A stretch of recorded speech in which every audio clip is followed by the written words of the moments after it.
بسم اللہ الرحمن الرحیم۔ ایک یہودی نے حضرت عمر بن خطاب رضی اللہ تعالیٰ عنہ سے کہا کہ اے امیر المومنین، تمہاری کتاب قرآن میں ایک آیت ہے جسے تم پڑھتے ہو، اگر وہ ہم یہودیوں پر نازل ہوتی تو ہم اس کے نزول کے دن کو یوم عید بنا لیتے۔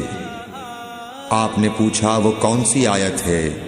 اس نے جواب دیا سورہ مائدہ کی یہ آیت کہ آج میں نے تمہارے دین کو مکمل کر دیا اور اپنی نعمت تم پر تمام کر دی اور تمہارے لیے دین اسلام پسند کیا۔ حضرت عمر رضی اللہ تعالی عنہ نے فرمایا کہ ہم اس دن اور اس مقام کو خوب جانتے ہیں۔ جب یہ آیت رسول اللہ صلی اللہ علیہ وسلم پر نازل ہوئی، اس وقت آپ صلی اللہ علیہ وسلم عرفات میں جمعے کے دن کھڑے ہوئے تھے۔ صحیح بخاری حدیث نمبر 45۔